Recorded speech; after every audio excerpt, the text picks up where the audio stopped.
राजस्थान की तपती धरती, जहां धूल उड़ती है और बबूल के कांटे ही छाया बनते हैं, उसी वीराने में बसा था एक छोटा सा गांव, धूपपुर। यहाँ के लोग सीधे सादे, मेहनती, पर गरीबी में डूबे हुए थे।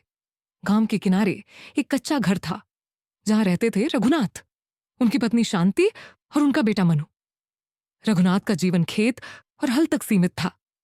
उसका चेहरा धूप में झुलस चुका था, हाथों में दरारें थीं, पर आंखों में अब भी एक उम्मीद चमकती थी, अपने बेटे मनु को पढ़ा लिखाकर बड़ा आदमी बनाने की। सुबह का वक्त था। सूरज की पहली किरण जब मिट्टी के घरों पर पड़ी, तब शांति ने चौके में चूल्हा जलाया। रघु, ओ रघु, कुछ खा ले, फिर खेत में जाना। शांति ने मिट्टी के लोटे में छाछ रखते हुए आवाज दी। रघुनाथ खाट से उठते हुए बोला, आज तो बैल की जगह मैं ही हल खींच लूंगा शांति। खेत में बीज डालने का वक्त है। मनु भी वहीं पास बैठा किताबों में झुका हुआ था।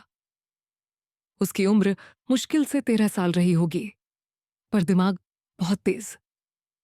गांव का मास्टर खुद कहता, ये लड़का एक दिन कमाल करेगा।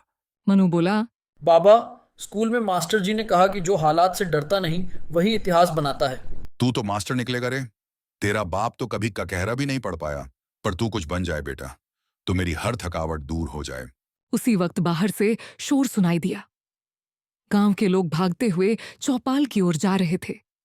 कुत्ते भौंक रहे थे और बच्चों का झुंड पीछे पीछे दौड़ रहा था। जमींदार ठाकर सिंह आ गया था। गांव के बीचों बीच अपने घोड़े पर बैठा एक भारी भरकम आदमी, सिर पर पगड़ी और आंखों में घमंड। उसके पीछे चलता था उसका चापलूस कालीराम। ठाकर सिंह चिल्लाया, अब गांव का हर किसान कर भरेगा। जिसकी जमीन रजिस्टर में नहीं है वो मेरी होगी। गांव वाले सहम गए। सरपंच धीरे धीरे आगे आया। ठाकुर साहब, पर आप तो जानते हैं बारिश नहीं हुई इस बार, कैसे देंगे कर? हुजूर ने कह दिया, मतलब हो गया। जिसका कर नहीं भरा वो झोंपड़ी और जमीन सब जब्त। रघुनाथ चुपचाप भीड़ में खड़ा था। मनु भी साथ था। दोनों लौटते वक्त गहरी सोच में डूबे हुए थे। शांति जब ये सब सुनी तो फट पड़ी। हमारे पास तो खाने को नहीं, कर कहाँ से देंगे? अगर जमीन चली गई तो क्या होगा मनु का भविष्य? तभी मनु ने किताब बंद की और बोला, बाबा, आप चिंता मत करो, ये लड़ाई अब मेरी है। शांति और रघुनाथ उसे देखते ही रह गए। अगली सुबह जब गांव वाले चिंता में थे, मनु सीधे गया गांव के स्कूल के पास। वहां की पुरानी कोठरी में कुछ किताबें और एक पुराना स्लेट बोर्ड रखा था। वहां से वापस आकर उसने गांव के बच्चों को इकट्ठा किया और बोला, तुम सब रोज यहाँ आओ, मैं तुम्हें पढ़ाऊंगा, बस बदले में घर का थोड़ा अनाज लाना। पर तू तो खुद बच्चा है। मनु ने मुस्कुराते हुए कहा, पर तुम्हारे मास्टर से ज्यादा जानता हूँ, देखना एक दिन यही पढ़ाई हमारी जमीन बचाएगी। धीरे धीरे गांव के बच्चे आने लगे। मनु ने हर बच्चे को गिनती, पहाड़े और हिंदी पढ़ाना शुरू कर दिया। उसकी पढ़ाई इतनी मजेदार होती कि बच्चे दोपहर भी रुकते। कुछ माएं चुपके से अपने बच्चों के लिए रोटियां भी भेजने लगीं। रघुनाथ जब एक दिन खेत से लौट रहा था तो उसने देखा उसकी कोठरी में 20 से ज्यादा बच्चे पढ़ रहे हैं और मनु स्लेट पर गिनती लिख रहा है। रघुनाथ की आंखें भर आईं। शांति उसके पास आई और बोली, अब हमारा मनु ही गांव को बदल कर दिखाएगा।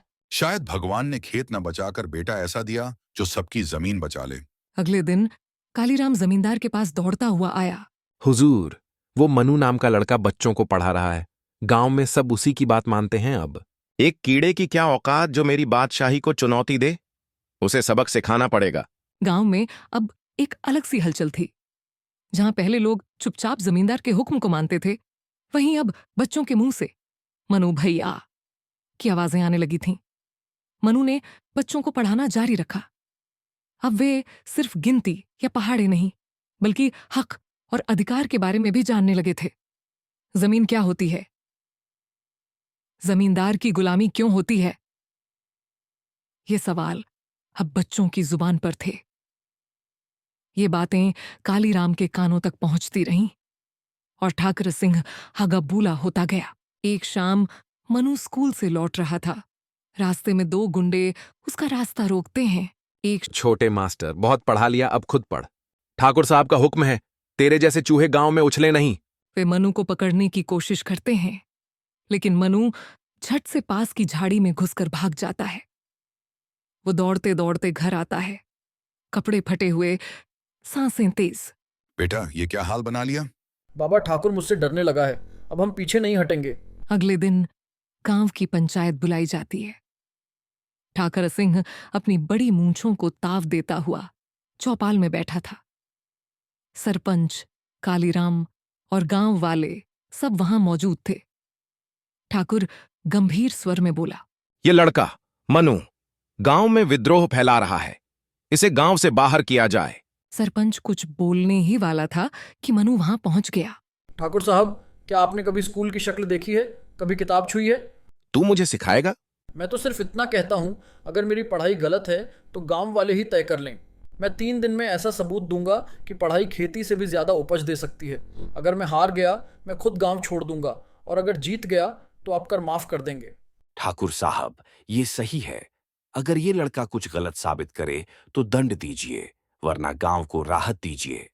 ठीक है, 3 दिन, फिर इस लड़के की अकड़ निकालूंगा। अब मनु ने 3 दिन की योजना बनाई। वह गांव के कुछ किसानों के साथ एक बीज बैंक बनाने लगा, यानी हर किसान से कुछ बीज इकट्ठा करके एक नई विधि से फसल उगाने की कोशिश। मनु ने बच्चों को कहा, अब पढ़ाई के साथ साथ खेती भी सीखनी है, ये विज्ञान है। बच्चों ने पहली बार देखा कि कैसे समय, नमी और बीज का संतुलन पैदावार बदल सकता है। 3 दिन में एक छोटा खेत तैयार हुआ, जहां उन्होंने मात्र 5 किलो बीज से अंकुरित करने की विधि शुरू की।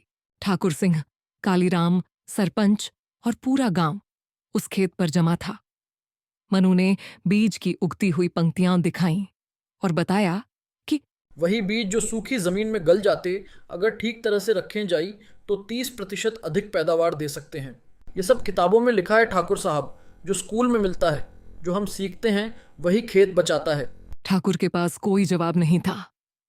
गांव वाले तालियां बजाने लगे। सरपंच आगे आया और कहा, ठाकुर साहब, अब गांव की जमीन नहीं जाएगी, ये लड़का जीत गया है। ठाकुर सिंह गुस्से में चुपचाप चला गया। कालीराम भी पीछे पीछे। रघुनाथ और शांति की आंखों में आंसू थे। वो गर्व से बोले, बेटा आज तूने हमारे जैसे कई किसानों को जमीन ही नहीं आत्मसम्मान लौटा दिया। अब गांव में बदलाव आने लगा। स्कूल में बच्चे बढ़ने लगे। मनु को गांव का युवा गुरु कहा जाने लगा। गांव में अब कोई अनपढ़ नहीं रहना चाहता था। मनु ने यह भी दिखा दिया कि पढ़ाई और खेती एक साथ चल सकती है, और यही असली चतुराई थी।